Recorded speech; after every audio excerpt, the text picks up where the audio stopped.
as possible. So moving on to today. We're really very privileged to have Tae Hea Nahm joining us today, who is the Managing Director and co-founder of Storm Ventures over there in the Valley. Storm invests in B2B SaaS companies, and their investments geographically are in the US, Europe, and also Korea. Is that correct? Yes. Yeah.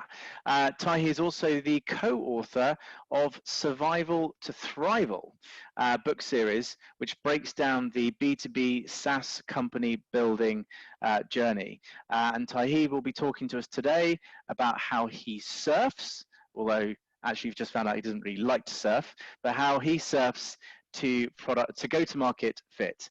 Tae Hea, over to you. Really excited about today. Yes. Well, thank you, Paul, very much for this opportunity and introduction to share with the audience here about some findings that my co-author and I discovered. So as Paul mentioned, I'm Tae Hea Nahm. I'm a founder and a partner at Storm Ventures. We've invested in a lot of European companies like Algolia, Talkdesk, but also US companies like Marketo, Workato, and others. But my co-author and I, we've worked together on for two companies over 15 years, both Airspace and Mobile Iron. And I would say personality-wise, we're different in the sense that I was an applied math major in college. So I like models, I like frameworks. And my co-author is actually an anti-model guy. He doesn't want theory, he just wants practical advice that can deliver him immediate value, very much into punchlines. But as we were writing this book, these books, even though we worked together for 15 years very closely, we found that we felt like we were watching two different movies. And that's because as the CEO, Bob's like the surfer. He's in the water. He's invested completely on his ride, his surfboard. And his number one goal, frankly, is just not to wipe out. Whereas me as the VC, I'm like in a helicopter above the water, so I'm not wet, but I'm watching like, we have like 60 investments. So watching our 60 surfers, seeing how they're going and seeing where's the wave and all that. So reconciling those two views took a lot longer, but I think in doing so, it provided us a better insight on how to build companies.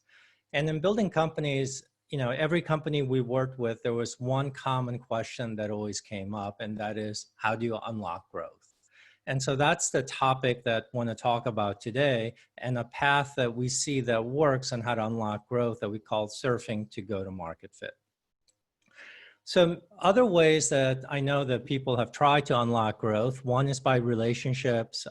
This is very common in Korea where, excuse me, you form relationships, especially over drinking, and then close deals in that manner. Or we've had cases in which, founders are like superheroes and they go out, close deals single-handedly. Both relationships and founder selling is great, but the problem is you can't scale. So if you want 1,000, 10,000, 50,000 customers, relationships and founder hearing just doesn't scale. The third thing that we realized is that just having product market fit is not enough to unlock growth. Instead, what we saw is companies that tried to scale immediately after product market fit would miss their plan. They would have high cash burn. Needless to say, that creates a very unhappy, stressful time within the company. And fundamentally, we see that the company missed a step as they try to go from product market fit and accelerate into category leader. And we named that missing step go-to-market fit. And what that step means is, in particular, is to get that repeatable process. In other words, to unlock the growth formula, you need repeatability, which will then lead into scalability and predictability. So then obviously that asks the question, well, how do you find go-to-market fit? And as I try to explain to people, how to find go-to-market fit, the first thing that really came up with people that especially have not worked in hyper-growth companies is, frankly, is to just talk to them about, like, what does go-to-market fit actually feel like? And so we found that this surfing metaphor to be very helpful, because when you don't have go-to-market fit, it feels like you're paddling. You know, it's very tiring. You're burning a lot of energy to go a very short distance. Whereas if you have go-to-market fit, what you fundamentally have is momentum. You know, you have this wave pushing you, and as a result, for relatively low amount of effort, you can go a far distance. In other words, for low cash burn, you have high growth. And so it turns out this is a photo of one of my colleagues, my co-founder, Ryan Floyd, who loves to surf. So as I was talking to him about this metaphor, it really resonated obviously with him. And then he ended up sending me a couple of books on surfing on Amazon, YouTube videos, and others about surfing.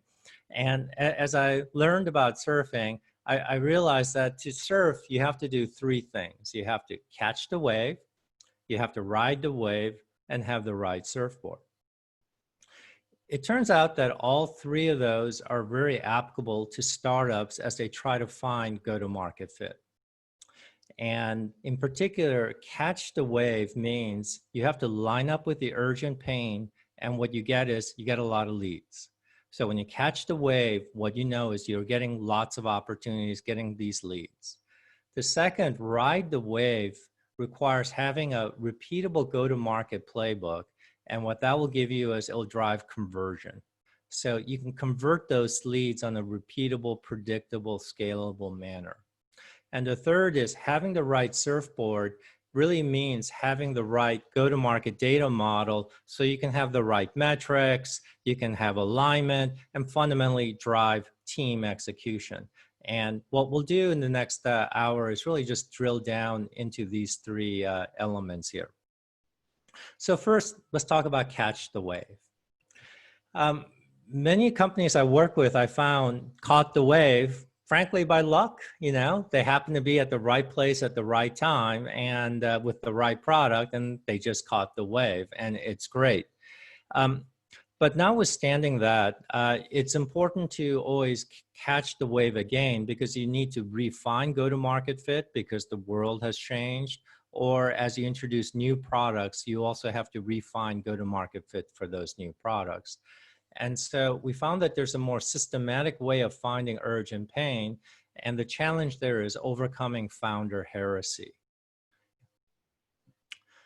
So what does catching the wave look like? This is an example of 4 surfers. One has caught the wave, the other 3 have not. The other 3 can taste it, they can smell it. I mean, it's right there, but they didn't catch the wave. And we see this with startups. I mean, this is you could be a picture of 4 startups pursuing a particular opportunity, very close. They're all on the same wave. They're all there about roughly at the same time, but one has caught the wave and the other 3 have not. So unfortunately, you know, there are examples of companies that I worked with where we just didn't catch the wave. Probably the most frustrating example for me is this company, Affinity Circles, that I worked with, because I felt like we missed not just one, but we missed 3 major waves. Affinity was an early social networking company that sprung out of Stanford, while Facebook was an early social networking company that sprung out of Harvard. So they both started at the same time, but Affinity was targeted at a slightly different different pain point. And so they missed the entire consumer social networking, which obviously resulted in Facebook with a $650 billion market cap. So then we pivoted, and then we saw LinkedIn, and as a result, we were looking at the professional social networking opportunity, which we were late to as well, and LinkedIn exited at $26 billion. And at the same time, there was a third opportunity where each company or organization wanted their own social network, and that resulted in exits like Yammer at $1.2 billion. So this was, in a sense, the right technology, the right overall, but we just didn't catch the wave. So in terms of how to catch the wave, as I talked to my colleague Ryan Floyd at work about how do you catch the wave, he said that you have to paddle over to the peak of the wave, and then you surf with the wave. For startups, what that means is you have to paddle over to the urgent pain. which answers the question, why buy now? Not 6 months from now, not 2 years from now, but why buy now? And second, then you surf with the wave is how you become more strategic to the customer. So in finding the urgent pain, I find that the biggest challenge is that the company needs to commit what I call founder heresy. In other words, when startups form and they get going, a lot of common advice they hear is that, you know, as a startup, you have limited resources, so you need to focus. In particular, focus on the founding idea.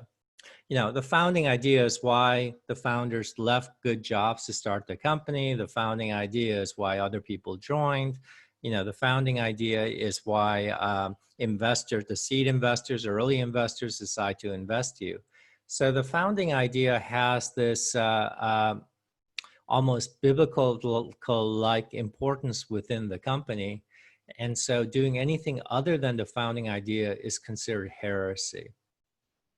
But for most companies that I've worked with, whether it's like Marketo, Mobile Iron, others, the urgent pain is not the founding idea, but something adjacent to it. And so in order to pivot to the founding idea, what we found is important is you need to cast a wider net to collect customer data. And that allows you to take a look at these deals and look for patterns like which deals have you won, which deals are going fast, which are have lost, which have stalled, why are they buying now, what are the deal characteristics, you know, what's driving inbound and so forth. So let me give you an example at Mobile Iron in the early days. You know, Mobile Iron's founding idea was multi-OS device management, you know, basically to manage all the different smartphones with one single pane of glass. And it was a great vision. It made a lot of sense. And we thought that that's what companies would buy. Unfortunately, that was not an urgent pain. They said, we know we need it, but maybe in 6 months, a year, 2 years. Needless to say, the sales cycle was very slow and we just weren't getting growth. In other words, there weren't just leads because that was not an urgent pain. Tae, can I, a quick question? Sure. Did this not come out of your DD? Did you do like customer interviews? I'm assuming this was an investment of yours, right? Yes, yes. Just out of interest, does that kind of insight not come out of DD? It does come out of doing due diligence early on, and obviously the more you do, the better it is. But there's a difference between customers saying they want it and they actually say, I'll buy it right now. Right. Yeah. Okay. Excellent. And so customer due diligence in the beginning is absolutely critical, but it can also generate false positives of what they want 3 years from now. Does that now affect has that evolved the kind of questions that you ask during customer interviews? It does, because you want to know about their urgency, but at the same time, just knowing why they want it is important, because usually there is an adjacent urgent pain. So the way I look at it as startups is to sort of go in and sort of saying, this is the area that we know is right, and within that area, find that urgent pain. So like in Mobile Iron's case I mentioned, the founding idea was multi-OS. There was an adjacent urgent pain, which is telecom expense management, which is about saving money. Every enterprise likes to save money. So there was definitely a pain point associated with it. But also right next to it was, at that time, was iPhones were starting to take off. Execs got iPhones for Christmas. And then they came back into the office and say, I want to switch my BlackBerry with my iPhone. IT said, we can't support iPhones. CEOs would say, that's an unacceptable answer. Needless to say, that created some sort of urgent pain, and that drove lots of leads. So the next thing I want to talk about is, like, after you catch the urgent pain, in other words, catch the urgent wave, is, you know, how do you ride the wave? And that requires having this repeatable go-to-market playbook, and that will drive conversion. And so the question comes up, you know, what is the go-to-market playbook? So this is a quote from my co-author, Bob Tinker. This is what he looked like 10 years ago as well. He's thought that what a go-to-market playbook was simply a good PowerPoint presentation and a lot of useful sales tactics. And it turns out, the go-to-market playbook is much more than that. It's the operating system for running the entire go-to-market of the company. At the same time, the go-to-market playbook should not be like a 30 or 60-page Bible. It needs to be 1 or 2 pages. The audience for the go-to-market playbook is not like the execs or the board or investors. It's really designed for the newest employees, so he or she would know exactly what to do.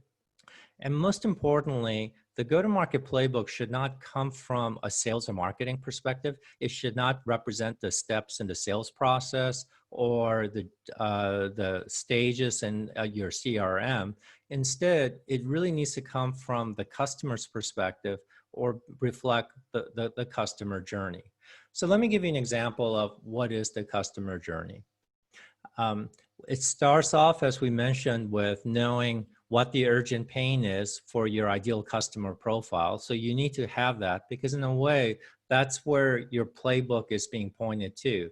If you, as mentioned, if you don't have an urgent pain, no great playbook can really be successful. So with that, somehow you need to get customers to become interested in you, and that's how you generate leads. You need customers then to select you by landing them. You need to deliver them value so they renew, and then you need to become strategic to them so they expand. So from an internal perspective, we look at it as lead, land, renew, expand. But from a customer perspective, doesn't really think of himself or herself as leads, but instead, how do they become interested in you, why they select you, how they find value, and how you become strategic to them. And so, as you can see, this is the customer journey is from the customer's perspective, not sales and marketing. And it's really important that everyone in the company agrees on the same customer journey for each ICP. And once you do that, then you can build a go-to-market data model, which then allows you to improve your go-to-market. Now, the playbook is simply how you advance customers in this journey. And that includes things that advance are advancers and things that block are blockers. And it's important to identify both. Amongst the advancers, there's a special type called a wow.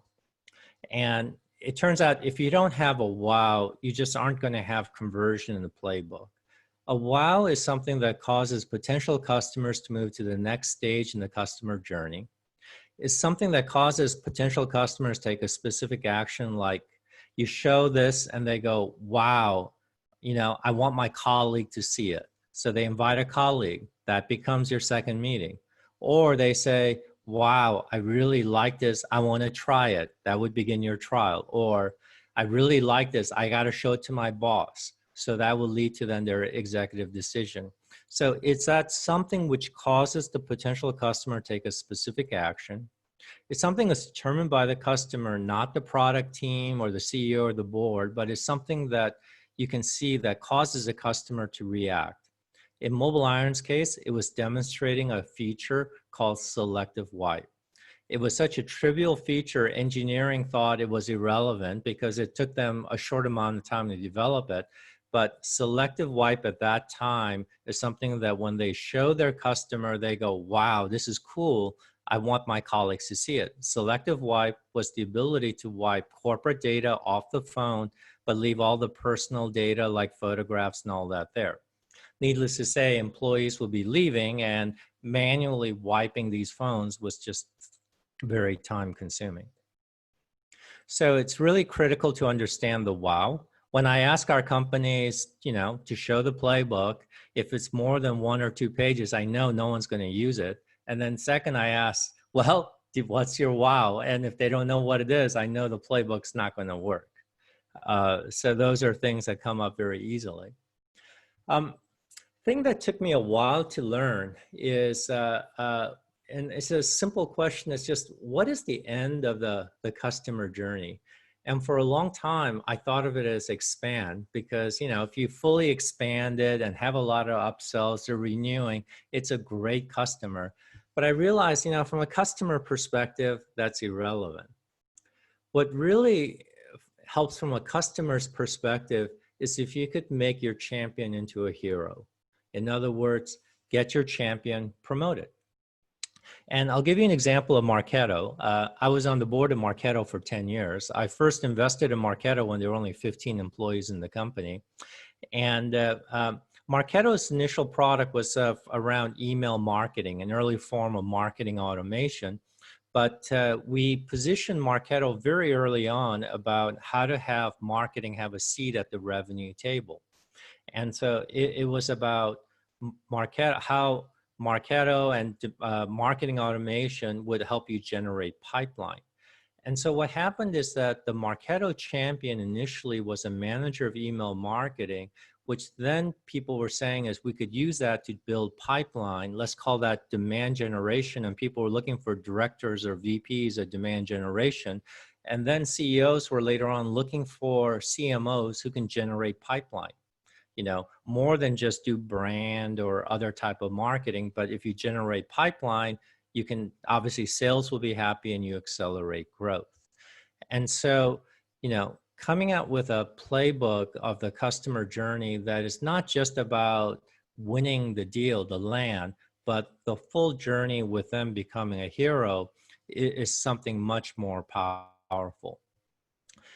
And what is it that makes someone a hero? That's a question that if you can answer it will have profound impacts on your growth. And what we see a lot of times is that amongst your early customers, there'll be one customer that is just doing a great job with their executives, getting executive attention.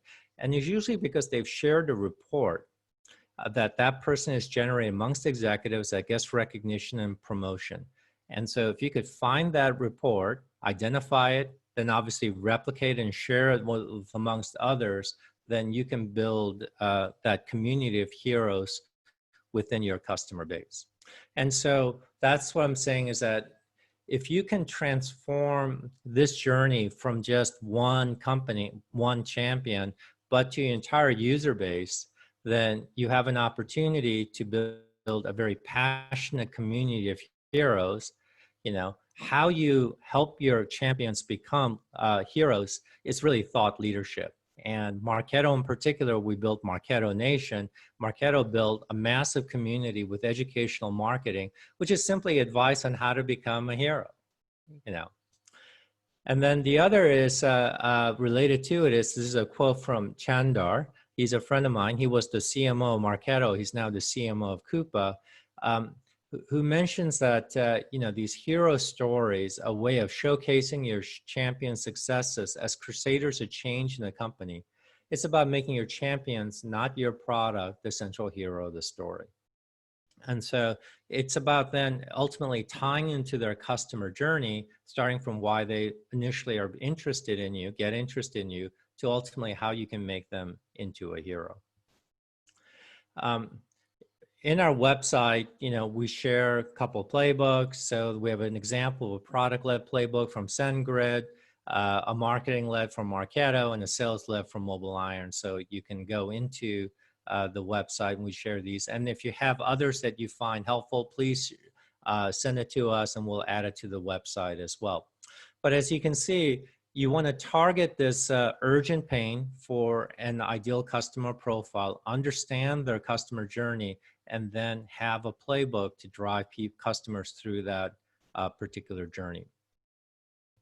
So for an early stage company, I want to share with you one way that we found effective of finding, building, and deploying a go-to-market playbook. This also works if you're doing a new product for a large company as well too.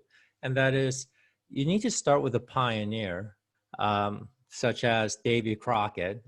I know for maybe Europeans, Davy Crockett may be less relevant, but Davy Crockett was an early American explorer who found a path through the wilderness. And so pioneers, you know, don't need a map, they don't need supplies, they sort of figure it out on their own. And so with the pioneer, what you see is, so when they come back and says it works, it's repeatable, then you know you have something. And then from that pioneer, you're trying to extract the knowledge to make the map, which is the playbook. You want to document it.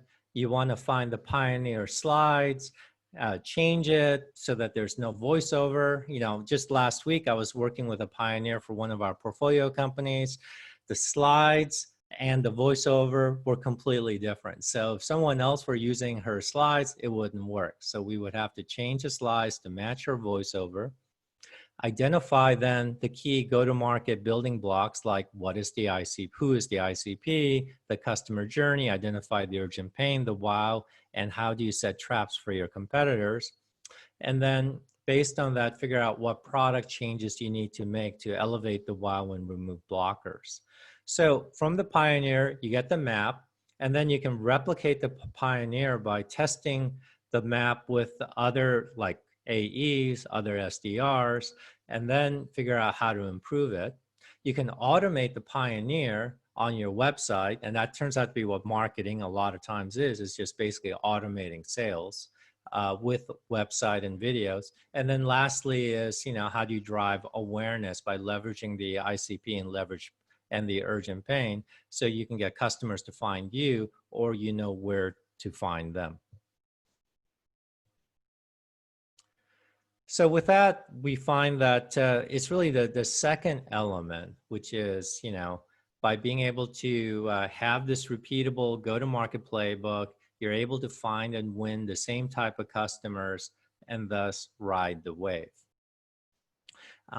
Unfortunately, just having these two things are required, but it's not enough to have found go-to-market fit. You need to have the third element, which is having the right surfboard. And ultimately, the right surfboard is about how do you drive execution so that the team can be executing the playbook and having success. It took me a while, but it turns out that ultimately to really drive go-to-market execution, even if you have the right playbook, is you need to have the right go-to-market data model so that you can get the right metrics and the alignment. So why do we have challenges with go-to-market execution? Well, the answer is pretty obvious. It comes down to people. Is that go-to-market is fundamentally a cross-functional activity. And so integrating, doing cross-functional integration is just never easy. So it's about, in particular, how to get marketing, sales, and product to execute the same playbook. And you can say, like for large companies, you know, it makes a lot of sense because, you know, marketing is a lot of people, so they work as silos, they have their metrics.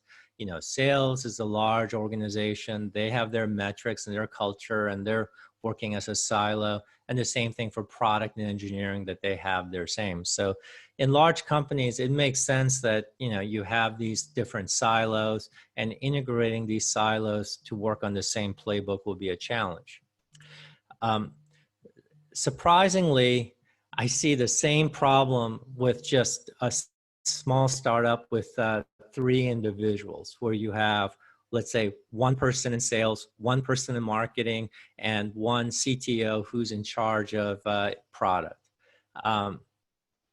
You know, you figure with 3 people, you shouldn't have cross-function integration challenge, but lo and behold, we have the same issues, whether it's a large company with silos or a small startup with 3 different individuals from marketing, sales, and product. It's about how to get them to all execute on the same playbook or do cross-functional integration.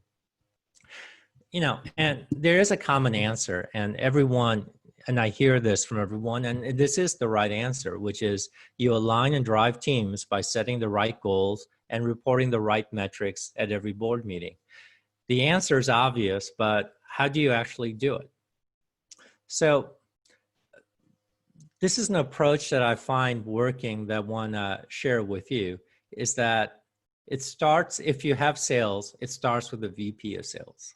So I asked my question, you know, if I were a VP of sales, like what are some slides that I would include in the board deck? Or if I were a CEO, what slides I would require the VP of sales to include? And now as being a board member, you know, we can sort of push for certain slides. So this is a set of slides that I think is important. And so starting with just simply, let's start about forecasting next quarter.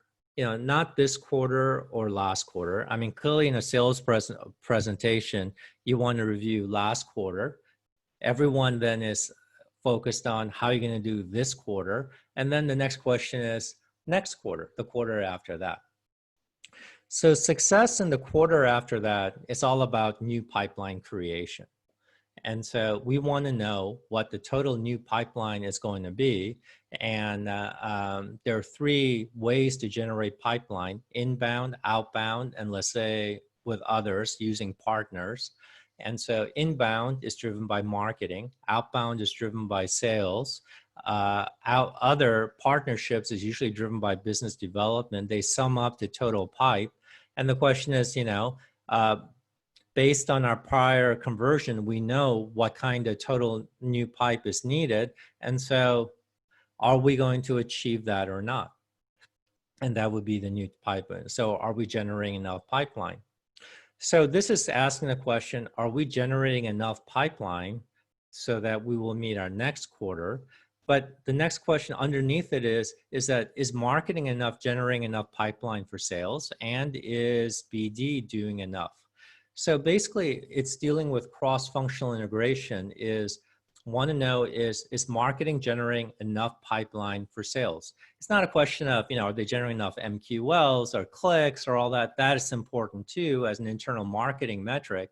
But for sales to run, marketing has to hit this target. And so at least the next slide that I think a good sales leader should present is, what do you need from other departments to make the quarter? And so in the background is a picture of whaling, which is not the most politically correct sport, but I think it conveys the metaphor is that sales is like the harpooner. Everyone looks at sales. Sales has that accountability whether they succeeded or not. But for the harpooner to succeed, he needs or she needs everyone else in the boat to work in unison with the harpooner to make it successful. In particular for marketing, that means, like generating the inbound pipeline, having the right product marketing, for product team coming out with the right features to remove the blockers, reliability, scale, for customer success, to do references or referrals.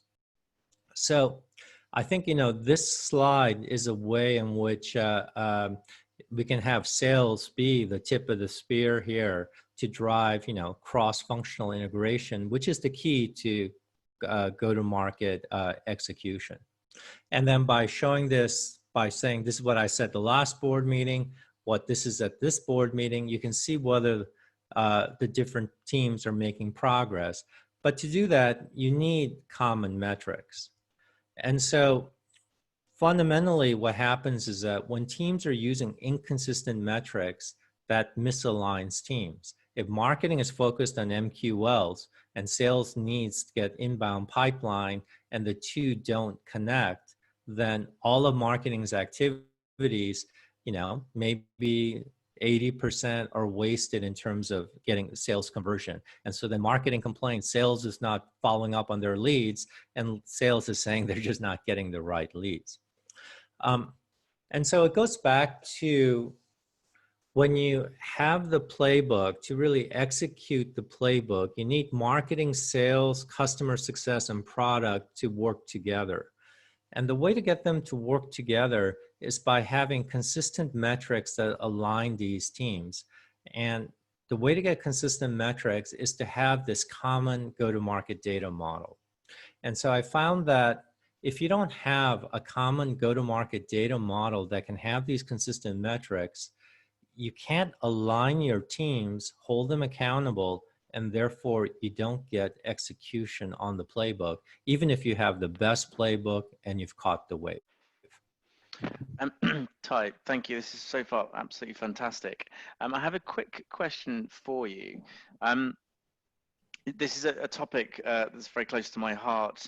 Within Sales Impact Academy, I've been teaching a go-to-market fundamentals course for about a year now. So I've been spending a lot of time thinking about the like all the building blocks of go-to-market, which, I ensure you understand your pain point, know your ICP, really understand the personas that you're selling into, and all of that kind of good stuff.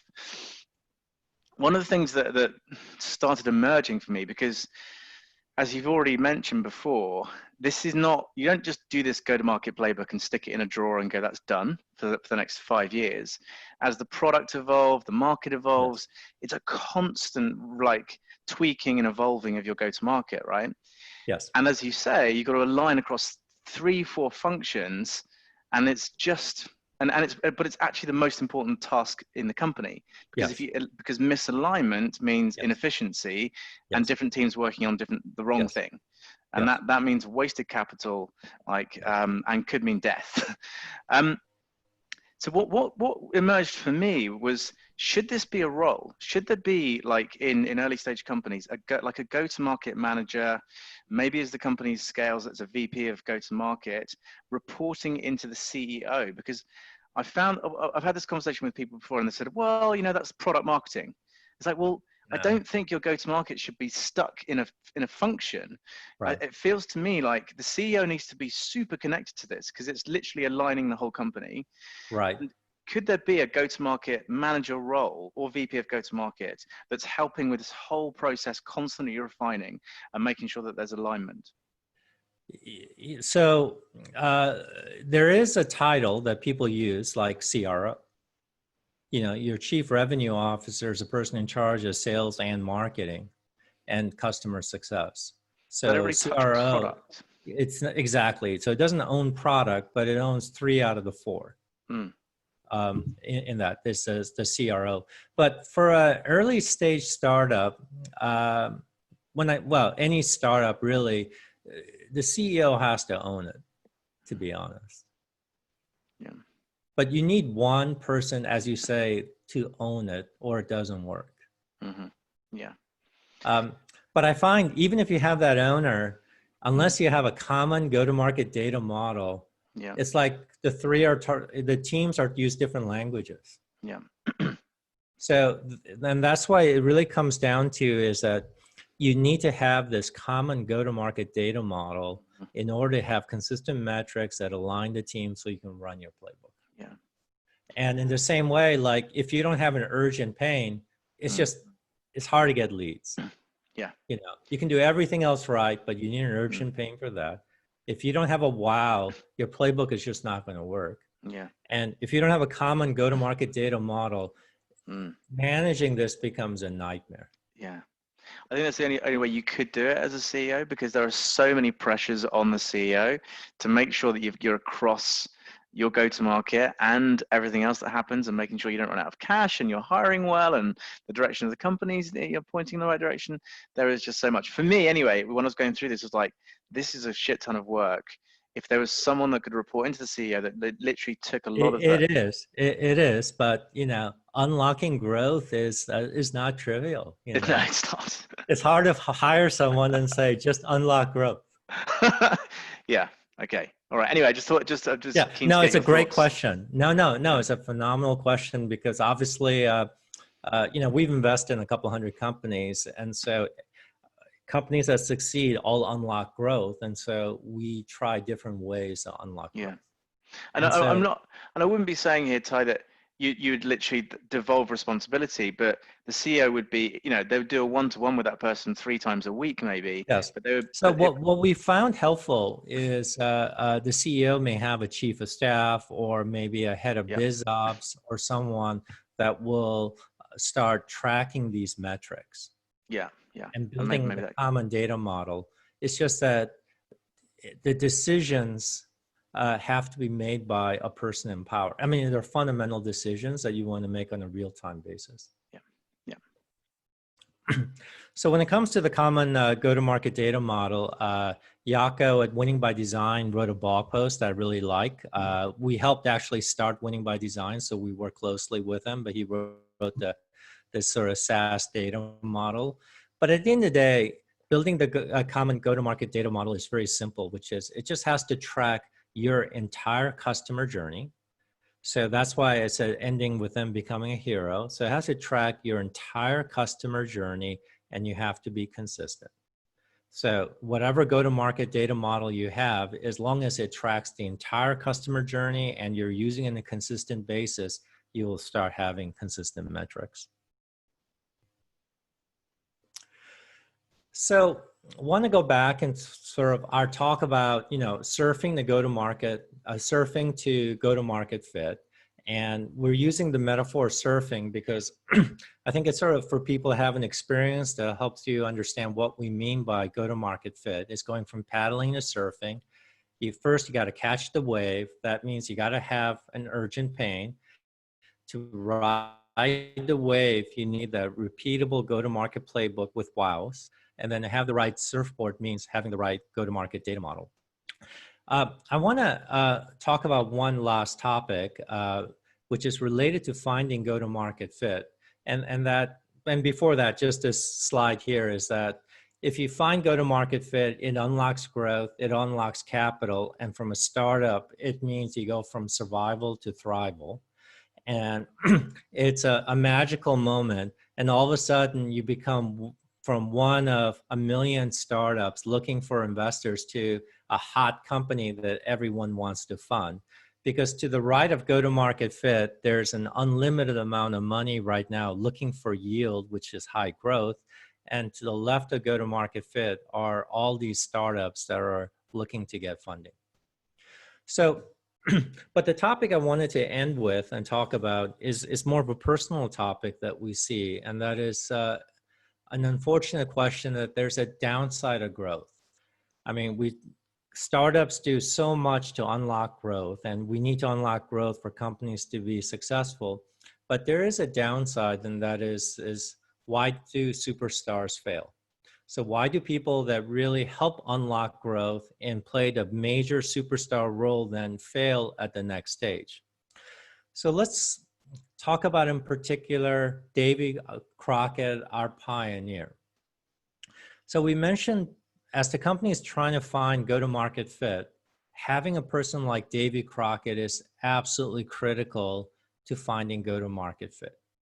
And so your ideal VP of sales profile, sales leader in the beginning would be this kind of Davy Crockett, a pioneer who can go out without a map, find a map, not get intimidated or concerned if they don't have supplies or worry about hostiles, bigger companies, whatever, and they go out and they find the map.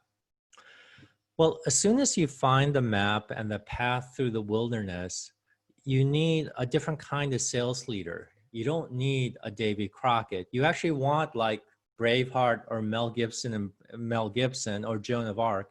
You want a great warrior leader who can go and find other great warriors and go out and just, beat the larger enemy and not be afraid or anything. And so you want this sort of warrior leader who can hire these great warrior reps and just go out and close deals in the second phase.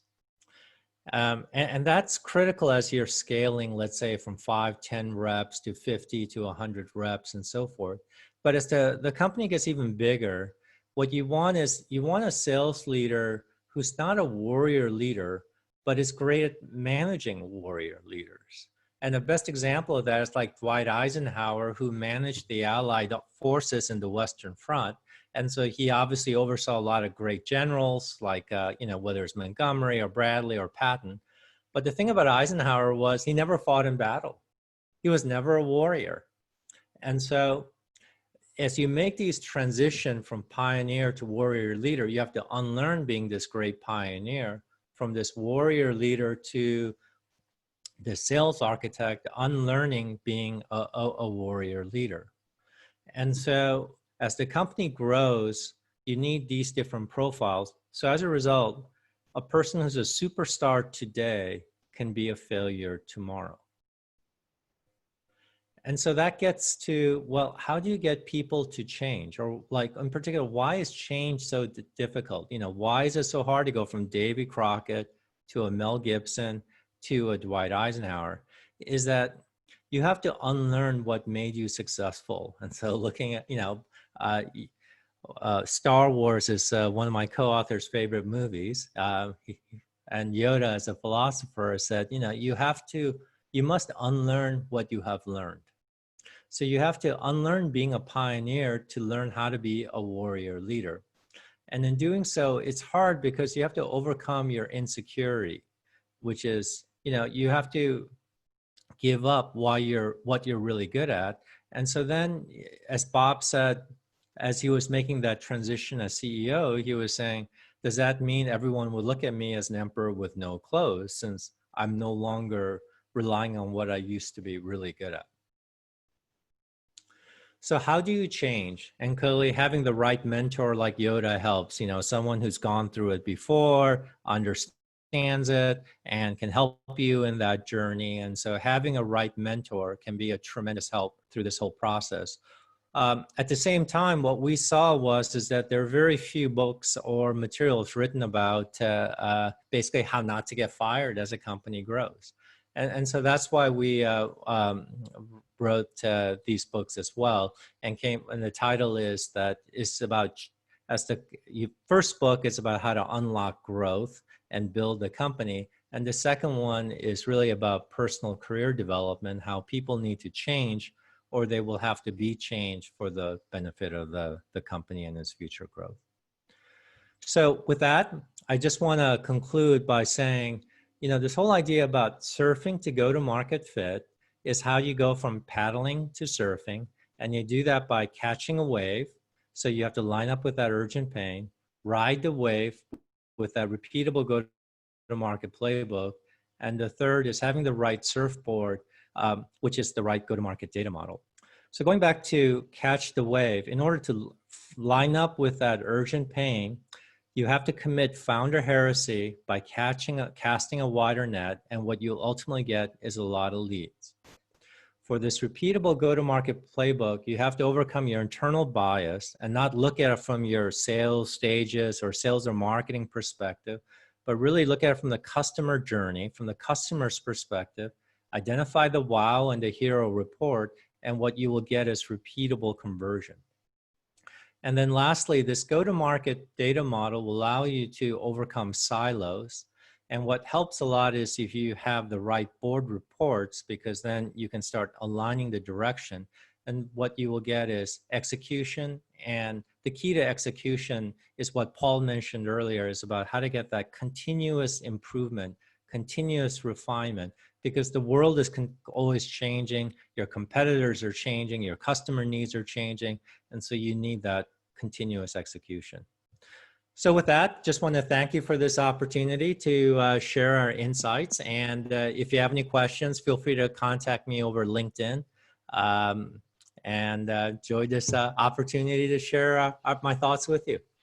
I love it. I mean, obviously, it's fantastic to get your insights, given the pattern recognition that you've now seen over hundreds, right, of companies that you've been investing in. I had a question for you just a few minutes before we wrap up. For people that are watching now and that are going to watch on demand, in your experience from the career growth part of what you were talking about towards the end, how often do you see people that can get right from, pioneer to Eisenhower, or is it a very difficult journey? I mean, do you have a percentage? Would you say it is few that can do that, especially CEOs. It's very few founder CEOs who can make that transition. However, most of the great companies are when the founder CEOs have made that transition. That's interesting. So you go back to, I think the Harvard Business School professor and the insights about, you're saying about companies failing and that kind of stuff. So on one hand, you can say, yes, startups fail. But if you look back at the other way and say, well, which startups really succeed are when the founder CEOs and other key people can make these transitions.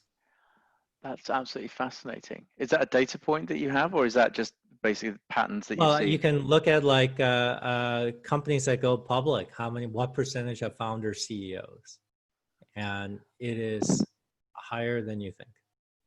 I mean, and the big ones you can tell, like, Amazon is Bezos, Microsoft had Gates for a long time. Yeah. Apple with Jobs, you know, Yeah. Google's slightly Facebook. different, but yeah. Google is different, but you know, Yeah. but even then again, you know, I think the founders were very involved, even though Eric Yeah. Schmidt was CEO. And do you think that it was interesting, the slide that you had there, that the key thing is just having the confidence to hire, because essentially what you're doing is you're taking these steps up, is you're building a deeper and deeper and more experienced direct reporting line, a direct reporting team. And if if you're 28 and you're hiring someone that's already built or been part of a team that's built a multi-billion-dollar company, it can be quite intimidating. It absolutely is. And that's why, like, I shared here the VP of sales journey, but like from the CEO journey, we're saying like in the beginning, the best CEO in an early stage, very early stage company is like a Captain America or Wonder Woman that's sort of leading by example with the troops and it's right there. It's doing everything. But as the company grows, you know, the Captain America needs to sort of lead a band of Avengers where all of a sudden you're hiring executives who's a superpower, who's stronger than you in that particular area. And so how do you go from Captain America to leading a band of Avengers? And it comes down to, you know, how you manage control is different because you need to empower, but you still need control and accountability. So how you have control is done differently. And So, how do you achieve that? So it turns out that when you're Captain America and you're making all the decisions, you're like a giant program manager, task manager. You're running a giant checklist. You're making every decision. Then to empower people, what you need is you need to allow them to make decisions. So you have to treat what they're doing like a black box. But to hold them accountable, you control what goes in the black box, like inputs, and you have to then hold accountable the outputs of the black box, which are the goals. So, you know, you control resources and outputs. And then you'd also then have certain metrics that you have regarding the black box to see whether it's generally working or not. So you don't look at like, are they turning this knob left or right, but you can sort of see what's going in the box, out of the box, and generally, is it working? Yeah. And I guess and also setting expectations, just making sure clarity of like expectations as well. Right. So you're managing by goals, basically. Yeah. You go from managing tasks to managing goals. Great. Very briefly, what stage are you investing in? What kind of profile of company are you looking for? Be great, maybe just briefly to let us know. You know, we're investing aggressively outside the Bay Area, and we generally look for companies that have product market fit and are getting close to go to market fit. We feel our strength is really helping companies find go to market fit. And so that's where the target zone we're interested in. It usually coincides with Series A. Yep. But we'll do Series B or seed. I personally don't like the seed, Series A, Series B, Series C terms because interesting. It's like the sales process. It's tied to investors. Yeah. It's not tied to the company journey. Yeah. Just because you're Series C, you're doing a Series C doesn't mean you're at the growth stage. Yeah. I'm assuming you like to lead. What sort of check sizes is your range? We generally write $3 to $6 million initial check. But actually, we're very happy co-leading. Co-leading as well.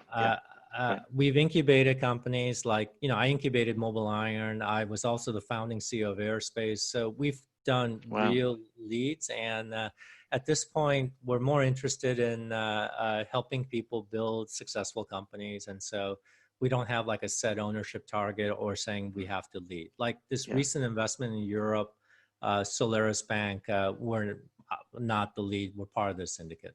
Yeah. Amazing. Thank you so much for that. It was absolutely brilliant. We're going to promote the living hell out of that one on through our network. Very quick reminder, this time next week on the CEO and Founders channel here, we have Jonathan Hollis of Mountside Ventures here to teach us all how to write a killer pitch deck to then pitch it back to Tae Hea. Tae, thank you again very much for that. Very kind of you to give up an hour. Have a lovely day, because it's probably, what, 9 a.m. in the morning? Yes. Have maybe a bit of breakfast and have a great day. And with that, I bid everyone a farewell. Okay, well, thank you very much. Enjoyed it. Thank you, Paul. Take care. Thank you. Bye-bye. Okay.